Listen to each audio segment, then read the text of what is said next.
One of the big unlocks for me has been the realization that I can talk faster than I can type.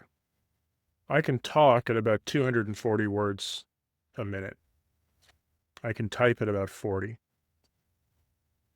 So for me, using I can actually get more ideas down on paper faster than I can type. People ask me, why do I use AI? It's not to cheat. For me, AI use is efficiency. I can think faster than I can type.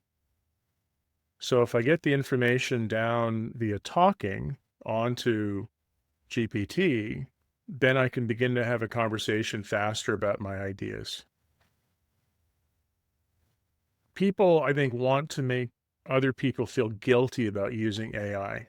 It's not about cheating. I guess it can be, but it's not for me. It's about efficiency. It helps me to write faster. If I can write faster, I can think faster because I can read the responses. And then I can talk and think and get more feedback on my thinking. And it's a conversation that goes on for me 20 minutes. I'll speak for 2, 3 minutes at a time. I'll read the response. I'll reflect. I'll speak for another 3 or 4 minutes, read the response, reflect. And it's a process back and forth. Eventually, we begin to clarify my own thinking. For me, the conversation at all levels, schools, universities, professions, it's not about whether we should allow AI. The conversation should be about if we allow AI to make thinking easier, what do we get? What's the payoff? And my argument would be if the thinking is better in any kind of cognitive job, lawyer, doctor, someone in school, university, don't know about high school yet. I have mixed feelings on AI use in high school. So I won't make a comment on that yet. But I think the conversation today is about detecting AI use. And I think that's really short sighted.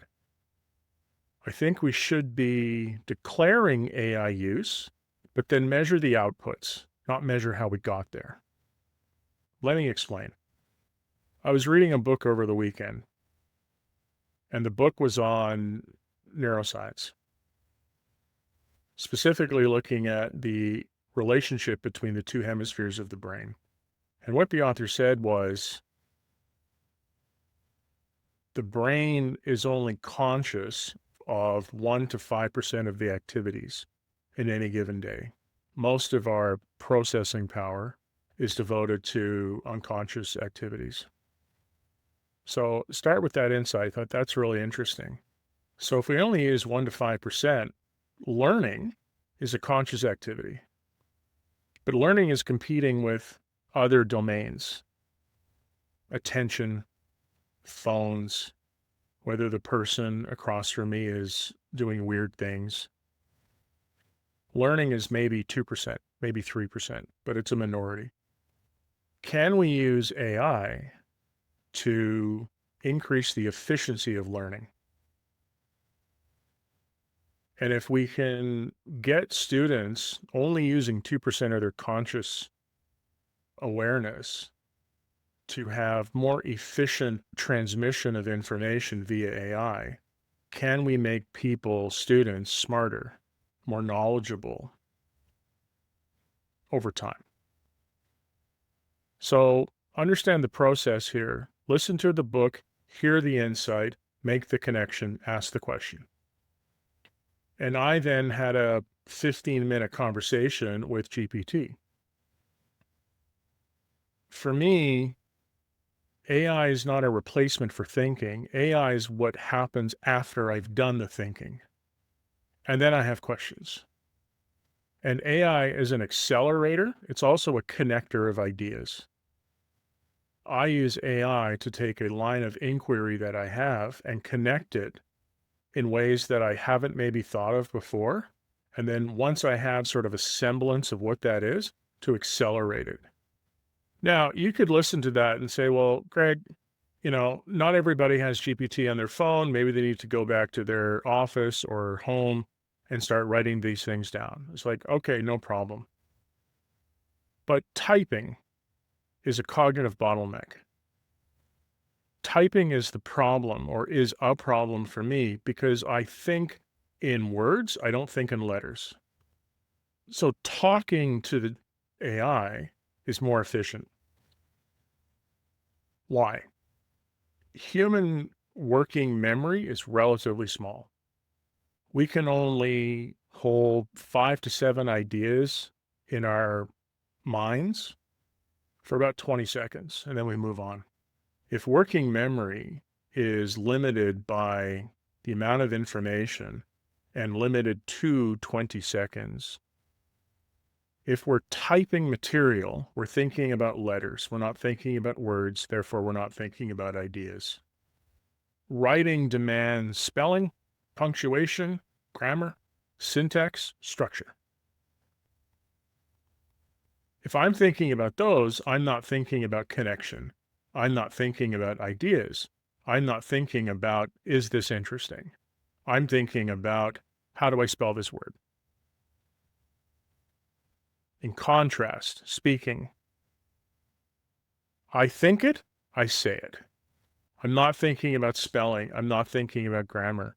I'm not thinking about putting the apostrophe in the correct place. The ideas that I have stay up here, and then they come out of my mouth. The idea I want you to take away from this is that typing is anathema to creativity. Keyboards force your thinking to be constrained. Speaking gets past all of that. If we go back to the working capacity of the brain, if we're only using 1 to 5% of it, if 2% of that is devoted to learning, and I'm trying to type out an idea, maybe I cannibalize 1 or 1.5% of my conscious thinking to punctuation. And that seems to me very, very inefficient. So what's my process? Number one, I have GPT on all my devices. I have it on my computer, I have it on my iPad, and I have it on my phone. You can use Claude, you can use Gemini, they all have voice mode now. Step number one, I think out my ideas. I listen to something, I hear something, I read something, I start asking questions.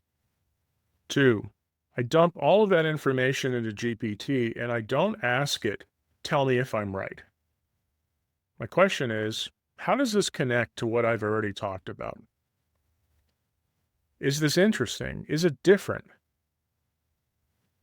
If you were to structure it in a cohesive way, what would it look like?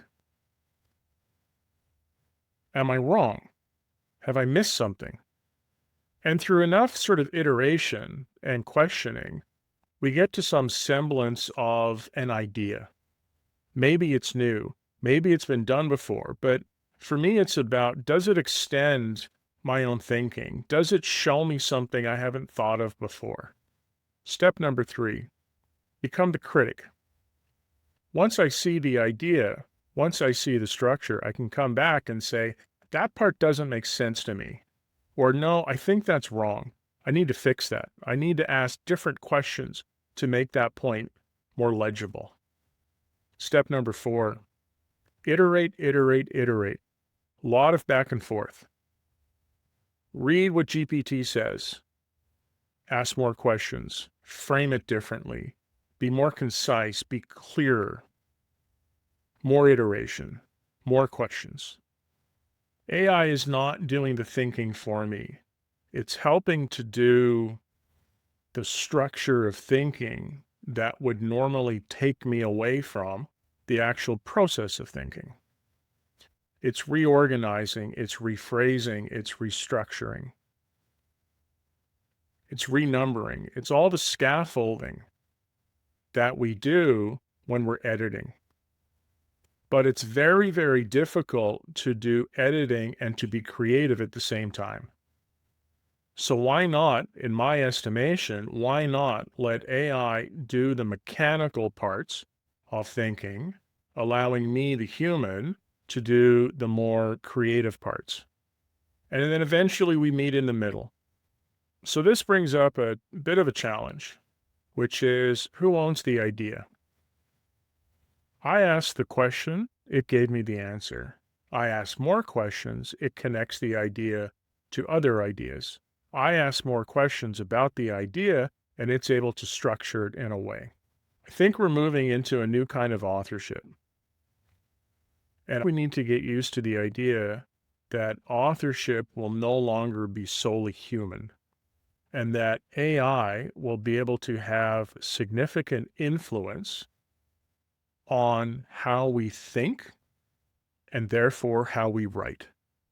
And AI will continue to perform parts of the writing process, not the ideation, some of the connection, some of the structure, and probably a lot of the editing.